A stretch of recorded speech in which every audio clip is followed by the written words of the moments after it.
नमस्कार साथियों, रण क्षेत्र एजुकेशन एकेडमी के ऑनलाइन प्लेटफॉर्म पे मैं बालचंद तंवर आपका हार्दिक स्वागत अभिनंदन करता हूं। कैसे आप लोग? उम्मीद करते हैं बहुत अच्छे होंगे और अपनी तैयारी को निरंतर कर रहे होंगे।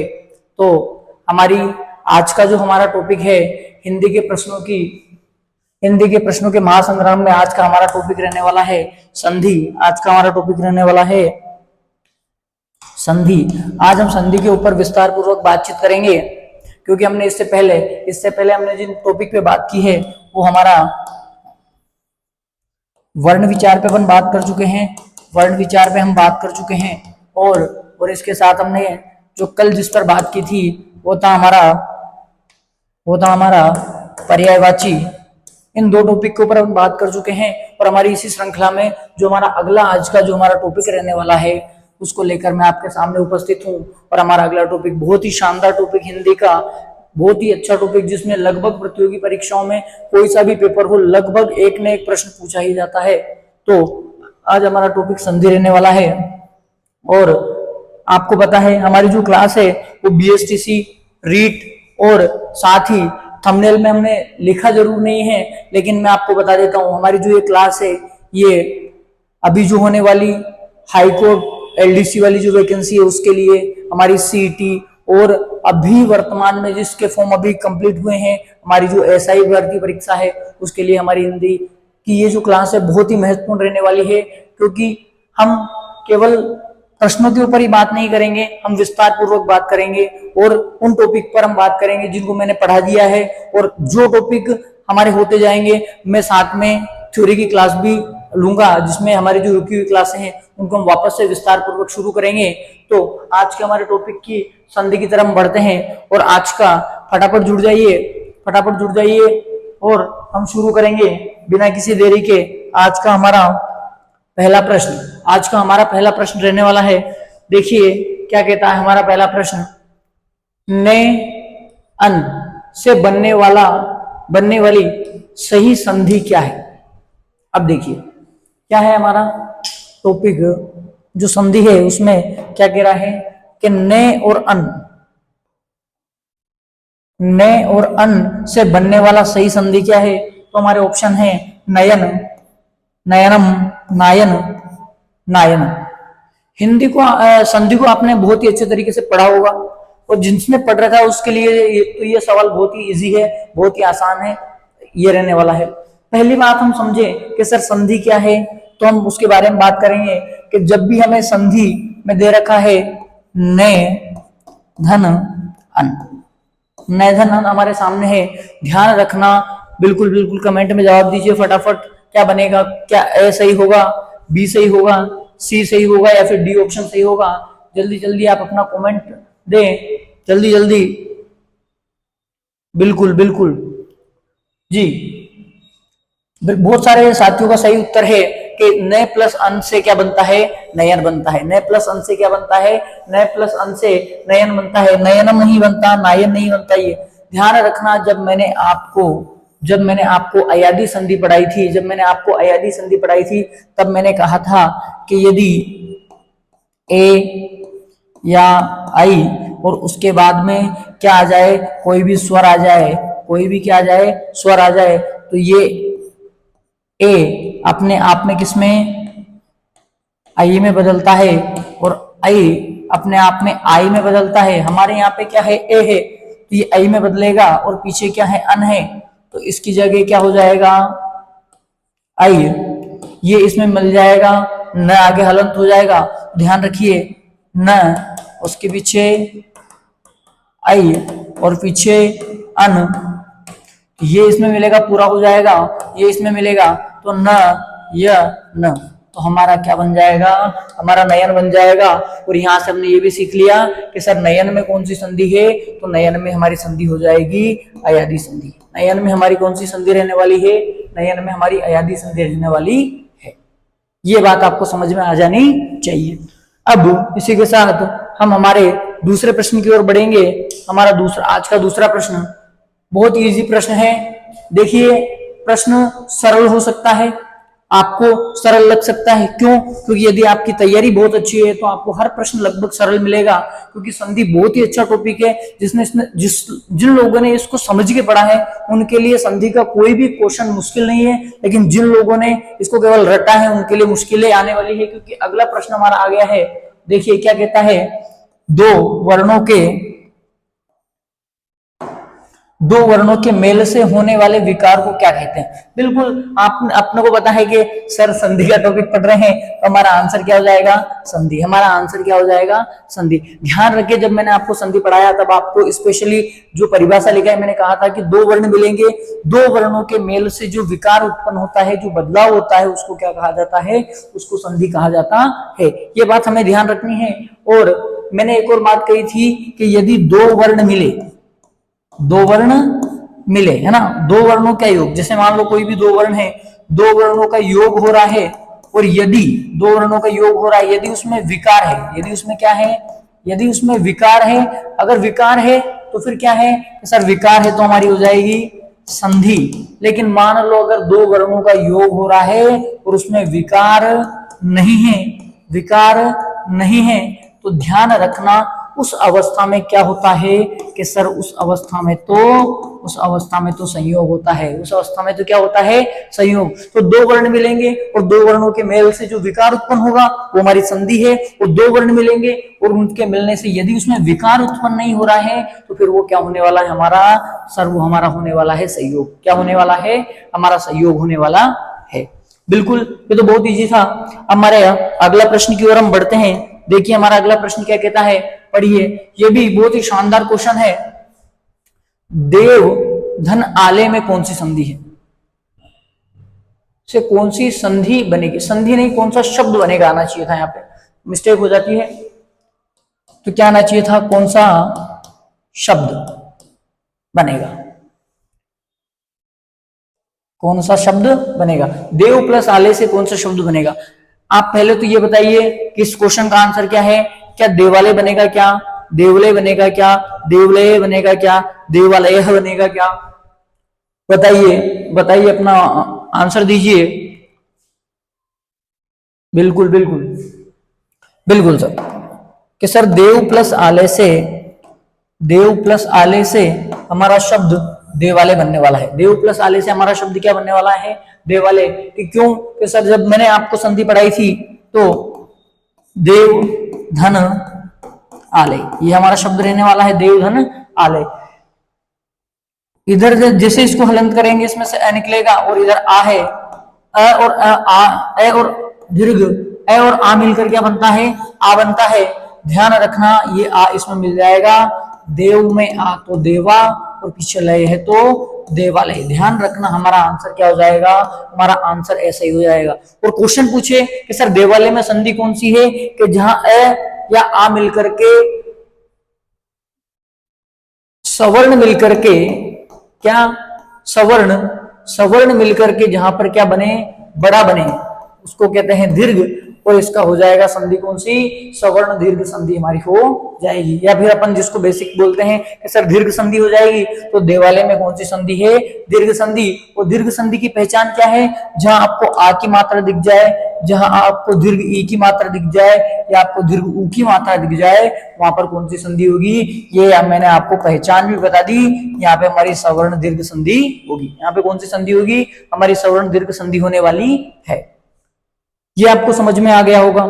हमारा अगला प्रश्न देखिए, बिल्कुल बिल्कुल, ये हमारा जो बिल्कुल हमने जैसे हमने एकदम बारीकी से जिस संधि को जब हमने पढ़ा तो उसमें से बहुत सारे क्वेश्चन जो इसकी परिभाषाओं से निकलने वाले हैं। और अगला प्रश्न क्या निकल रहा है कि संधि कितने प्रकार की होती है। अगला हमारा प्रश्न संधि के प्रकारों में से है, तो बताइए संधि कितने प्रकार की होती है, 2 प्रकार की होती है, 3 प्रकार की होती है, 4 प्रकार की होती है और 5 प्रकार की होती है। बताइए फटाफट बताइए कि संधि कितने प्रकार की होती है। मैं आपके जवाब की प्रतीक्षा कर रहा हूं, जल्दी जल्दी बताइए संधि कितने प्रकार की होती है, जल्दी बताइए।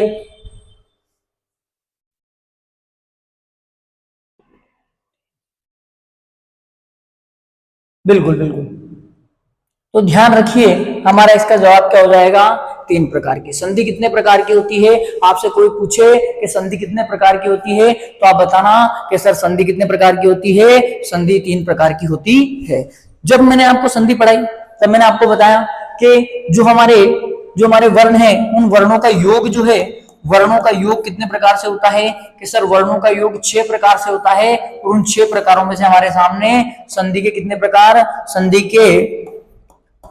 के 3 प्रकार सामने आते हैं। कितने प्रकार सामने आते हैं? 3 प्रकार। और वो 3 प्रकार कौन कौन से रहने वाले हैं? तो 3 प्रकार, पहला हमारा स्वर संधि, पहला प्रकार हमारा स्वर संधि, हमारा दूसरा प्रकार व्यंजन संधि और हमारा तीसरा प्रकार विसर्ग संधि रहने वाला है। विसर्ग संधि हमारा तीसरा प्रकार क्या रहने वाला है? हमारा तीसरा प्रकार विसर्ग संधि रहने वाला है। तो संधि के कितने प्रकार हो गए कि सर संधि के 3 प्रकार, स्वर संधि, व्यंजन संधि और विसर्ग संधि हमारे संधि के 3 प्रकार हो गए। ये प्रश्न भी बहुत सारी परीक्षाओं में पूछा गया है, वापस भी पूछा जा सकता है। तो प्रश्न देखो, ध्यान रखिए, किसी भी प्रश्न को हल्के में नहीं लेना है। किसी भी प्रश्न को अपन ये नहीं समझे कि सर ये तो बहुत इजी है, ऐसे प्रश्न क्या। ध्यान रखना, सबसे ज्यादा मैं आपको एक्यूरेसी बता रहा हूं, जब प्रश्नों में गलत होने की बात आती है तो 90% चांस रहता है कि जो सरल प्रश्न है वही गलत होता है। 90% चांस क्या रहता है कि जो सरल प्रश्न होता है ना वही गलत होता है। हार्ड प्रश्न जो होते हैं, कठिन प्रश्न होते हैं, उनके गलत होने की संभावना क्यों नहीं रहती? इसलिए नहीं रहती कि कोई भी चीज यदि हमारे सामने कठिन है, यदि कोई भी चीज हमारे सामने कठिन है तो हमारा दिमाग उसको करने के लिए ज्यादा सक्रिय होगा अपेक्षा किसी सरल चीज के। ये बात आप ध्यान रखना, ये मानव साइकोलॉजी है, हमारा दिमाग ऐसे काम करता है ना। तो आपको ध्यान रखना है कि संधि कितने प्रकार की होती है? संधि 3 प्रकार की होती है। अगला हमारा प्रश्न, हम बात करें हमारे अगले प्रश्न की, तो अगला हमारा प्रश्न रहने वाला है, देखिए, विद्या धन आलय का सही संधि विच्छेद क्या है? चलो पहले बात करते हैं प्रश्न पे कि विद्या धन आलय का सही संधि विच्छेद क्या है। विद्यालय, विद्यालय, विद्यालय, विद्यालय, विद्यालय। ध्यान रखना, आप इस प्रश्न को आराम से बता दोगे, बहुत इजी है कि सर विद्याधन आलय तो विद्यालय होता है, विद्याधन आलय तो क्या होता है? विद्यालय होता है। और इसमें संधि अगर पूछे कि सर संधि कौन सी है तो हम बताएंगे, अभी पढ़ा था कि सर जहां सवर्ण मिलकर बड़ा बने तो आ दिख रहा है, तो कौन सी हो गई सर? तो हमारी संधि हो गई दीर्घ संधि। कौन सी हो गई हमारी संधि? हमारी दीर्घ संधि हो गई। अब दीर्घ संधि जब हमारी हुई, कौन सी संधि हुई हमारी? जब हमारी दीर्घ संधि इसमें हुई, ध्यान रखना ये प्रश्न पटवारी, बीएसटीसी, एलडीसी इन परीक्षाओं में पता नहीं कितनी बार पूछा गया है। यहां तक कि रीट 2021, रीट 2018 में भी ये प्रश्न पूछा गया है। 2018 में भी पूछा गया, 21 में भी पूछा गया कि संधि कितने प्रकार की होती है। सॉरी, संधि नहीं, विद्याधन आलय का सही संधि विच्छेद क्या है? विद्याधन आलय का सही संधि विच्छेद जो है इसका क्या होने वाला है? तो विद्यालय का संधि विच्छेद होने वाला है विद्याधन आलय। विद्यालय का संधि विच्छेद होने वाला है विद्याधन आलय, ये ध्यान रखना। और संधि कौन सी है? तो सर दीर्घ संधि है। और दीर्घ संधि किसमें आती है कि सर दीर्घ संधि स्वर संधि का भेद है। दीर्घ संधि किसका भेद है? दीर्घ संधि स्वर संधि का भेद है। हमारा अगला क्वेश्चन, यथा धन उचित का सही संधि कौन सा है? यथा धन उचित का सही संधि कौन सा है? तो ध्यान रखना कि यथा धन उचित, इस यथा धन उचित का सही संधि पूछ रहा है। बताइए क्या यथोचित होगा क्या, या यथोचित होगा क्या, यथोचित, यथोचिति, ये दोनों सेम दे दिए उसने ना। हाँ, बिल्कुल बिल्कुल सेम दे दिए। इसमें ध्यान रखना, अगर आप बोलोगे सर ये सब प्रश्न हमारा यहाँ कोई कंपटीशन का क्वेश्चन है नहीं है, अगर मान लो ये कंपटीशन में आया तो ये क्वेश्चन तो डिलीट हो जाएगा। लेकिन हमें ये ध्यान रखना है कि यथाधन उचित से क्या बनता है। तो ध्यान रखना, यथाधन उचित जो है तो इससे बनता है यथोचित। क्या बनता है? यथोचित। अब यथोचित दो ऑप्शन में है सर, बी में भी है और ए में भी है, बी में भी है और ए में भी है, तो अपने को ध्यान रखना कि कौन से बनता है, यथोचित बनता है किससे, यथाधन उचित से। क्या बनता है, यथाधन उचित से यथोचित बनता है। ये बात आपको ध्यान रखनी है। समझ में आ गई बात कि यथोधन उचित से क्या बनता है, यथोचित बनता है। ठीक है, आगे बढ़ते हैं। चलिए, हाँ, व्यर्थ शब्द का सही संधि विच्छेद क्या है? व्यर्थ शब्द का सही संधि विच्छेद क्या है? ध्यान रखना, आपने पढ़ा होगा व्यर्थ शब्द, और जब मैंने आपको अयादी संधि पढ़ाई थी, आप पहले तो इसका उत्तर दीजिए कि सही संधि विच्छेद क्या है। सही संधि विच्छेद, देखो विच्छेद का अर्थ होता है टुकड़ा या तोड़ना। विच्छेद का अर्थ क्या होता है, तोड़ना। अरे बहुत सारे रिश्तों में अपन कहते हैं ना कि संबंध विच्छेद हो गया, संबंधों में क्या हो गया, दरार आ गई, संबंध क्या हो गए, टूट गए, है ना। बहुत से लोगों के संबंध विच्छेद हो जाते हैं। तो यहाँ पर लोगों के संबंध विच्छेद नहीं कर रहे अपन, किसका, शब्द का विच्छेद कर रहे हैं। तो शब्द का क्या, टुकड़ा। तो बताइए ये जो व्यर्थ है, इस व्यर्थ का सही जो संधि विच्छेद है वो क्या होगा, विधन अर्थ, बी में है वेधन अर्थ, सी में है वधन अर्थ और डी में है वेधन अर्थ। बताइए कौन सा होने वाला है, बताइए कौन सा होने वाला है, बताइए बताइए। अब देखिए इस प्रश्न का हमारे उत्तर हो जाएगा कि व्यर्थ शब्द का सही संधि विच्छेद होता है विधन अर्थ। व्यर्थ शब्द का सही संधि विच्छेद क्या होता है, व्यर्थ शब्द का सही संधि विच्छेद होता है विधन अर्थ, विधन अर्थ। अब ये तो हो गया कि सर विधन अर्थ बराबर क्या बन गया, विधन अर्थ बराबर व्यर्थ बन गया। लेकिन सर ये तो बताओ कि ये संधि विच्छेद किसका है, हमें ये भी पता होना चाहिए कि ये संधि विच्छेद कौन सी संधि का है, ये हमें पता चलना चाहिए। तो ध्यान रखना, जब अपन ने एक संधि पढ़ी थी, मैंने आपको बताया था कि यदि आधे वर्ण के बाद य व र और ल दिखाई दे तो समझ जाना वहां पे संधि कौन से होने वाली है, वहां पर हमारी यण संधि होने वाली है। कौन सी संधि होने वाली है, यण संधि होने वाली है। अब देखिए 1/2 मतलब आधा, व्यर्थ में व आधा है और उसके बाद में क्या दिख रहा है, यह दिख रहा है, मतलब हमारी संधि कौन सी हो जाएगी, यण संधि हो जाएगी। इस बात को अपने को थोड़ा सा ध्यान रखना है। इसी के साथ हमारा अगला क्वेश्चन, अब देखिए हमारा अगला क्वेश्चन क्या कहता है, क्वेश्चन नंबर 8, महोत्सव का सही संधि विच्छेद क्या है। महोत्सव का सही संधि विच्छेद क्या है, महाधन उत्सव, बी में दे रखा महधन उत्सव, सी में दे रखा महोदन उत्सव और डी में दे रखा महधन उत्सव। बताइए क्या होने वाला है, बताइए क्या होने वाला है इसका, बताइए।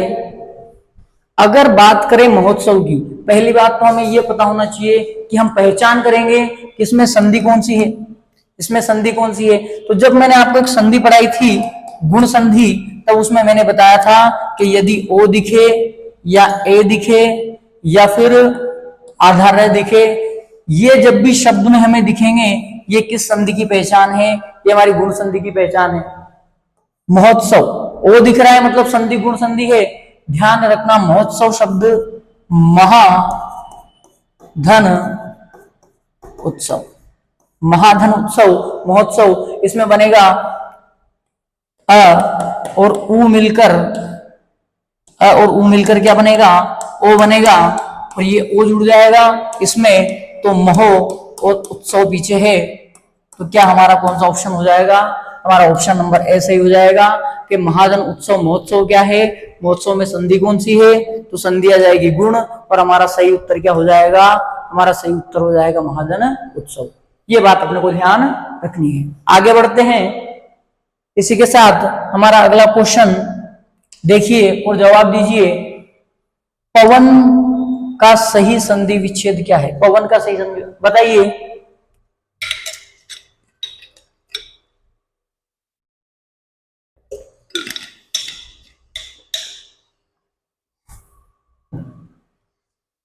देखिए पवन जो शब्द है, इस पवन शब्द का सही संधि विच्छेद पूछ रहा है, बताइए। वैसे तो पवन शब्द को जब हमने संधि पढ़ी तब अपने लिखा था कि पवन बहुत इजी है, क्योंकि पूछा भी जाता है, इसलिए ओधन अन, पैधन अन, पौधन अन या उधन अन, ये तो नहीं होगा, पैधन वन भी नहीं होगा। ध्यान रखना पवन शब्द का सही संधि विच्छेद होता है पोधन अन। कौन सा, पोधन अन। और ये भी किस संधि का उदाहरण है? तो क्या सर ये उदाहरण है अयादी संधि का। कौन सी संधि का? अयादी संधि का। क्योंकि ओ के बाद में यदि असमान स्वर आता है तो ओ स्थाने क्या हो जाता है? ओ के स्थान पे औ हो जाता है। ये आधा ये इसमें मिल जाएगा, पर आधा हो जाएगा, और पीछे क्या है? न अन हो जाएगा। ये इसमें मिलेगा, ये पूरा हो जाएगा, ये इसमें मिलेगा, ये पूरा हो जाएगा, और पोधन अन का क्या बन जाएगा? पवन बन जाएगा। और संधि पूछे तो हमसे कौन सी हो जाएगी? हमारी अयादी संधि इसके अंदर होने वाली है। ये बात भी हमें ध्यान रखनी है, अयादी संधि हमारी हो जाएगी, है ना। इसके बाद हमारा अगला क्वेश्चन देखिए, निराशा। निराशा का सही संधि विच्छेद क्या है? तो ध्यान रखना, निराशा ऑप्शन ए में निधन आशा, निर्धन आशा, निराधन आशा, निधन आशा। बताइए कौन सा होने वाला है? बताइए कौन सा होगा निराशा शब्द का सही संधि विच्छेद?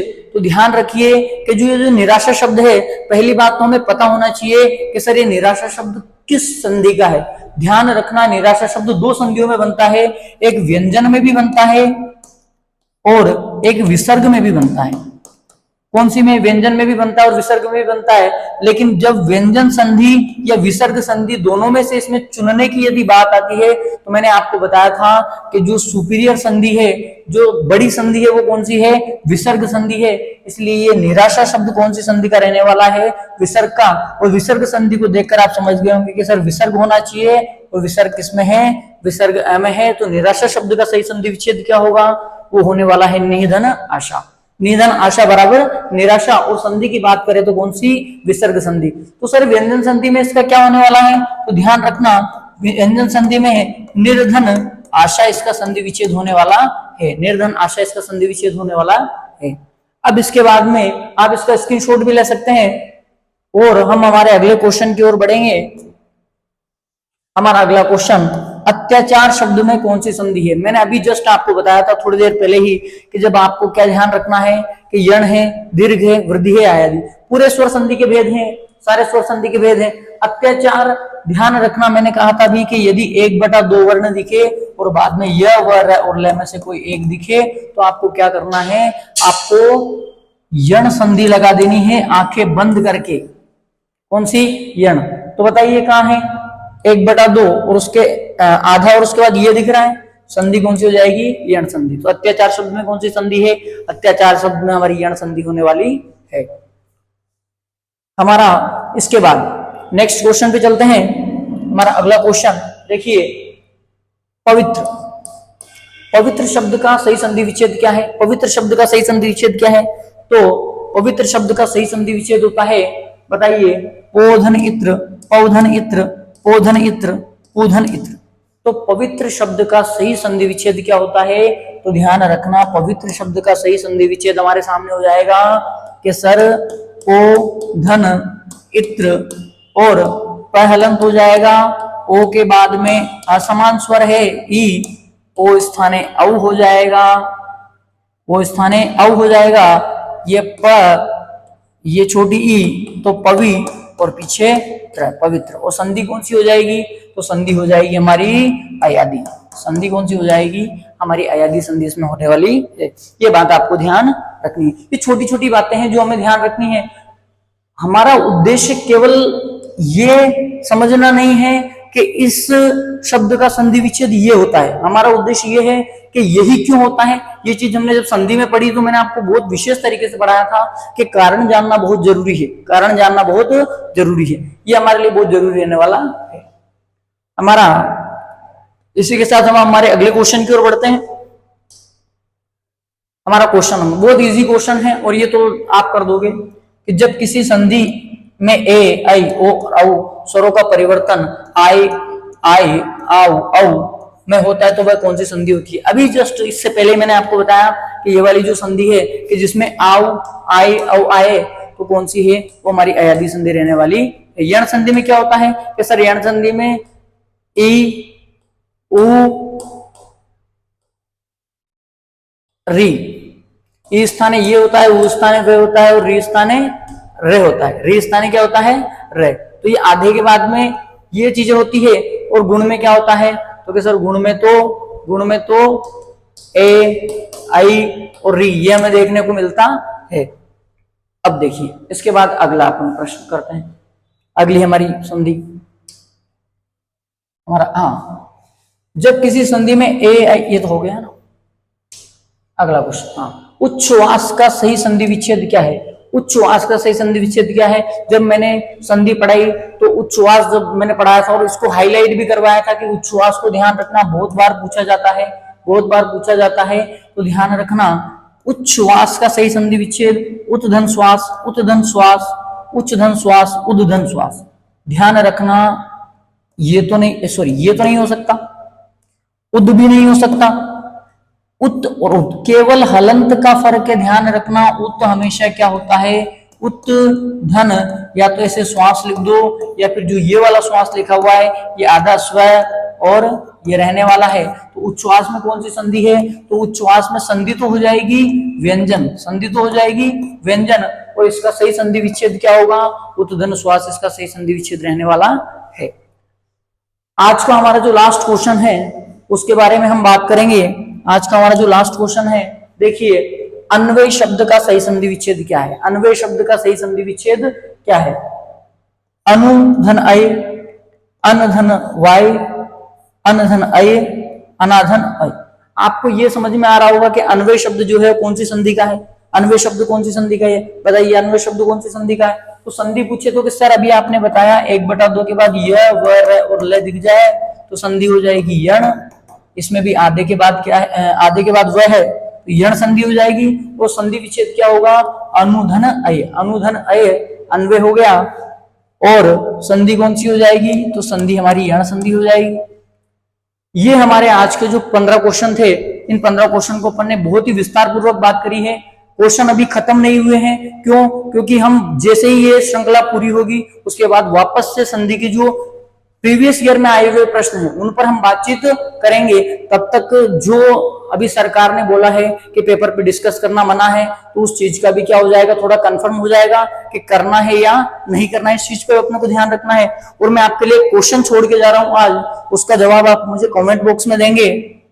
कल का ये क्वेश्चन रहने वाला है, किस संधि में ई प्लस ए प्लस ई बराबर ए का नियम लागू होता है? इस क्वेश्चन का जवाब आप अपने कमेंट बॉक्स में देंगे। और कल हम इस क्वेश्चन पे चर्चा करके हमारा जो अगला टॉपिक है उस पर अपन ध्यान रखेंगे और उस पर अपन विस्तार पूर्वक बातचीत करने वाले हैं। तब तक के लिए देखते रहिए, अपने दोस्तों को बताइए और आप अपनी तैयारी को जारी रखें, ताकि जो आज के समय में प्रश्न बन रहे हैं उनके बारे में अपन बातचीत कर सके। तब तक के लिए जय हिंद, वंदे मातरम।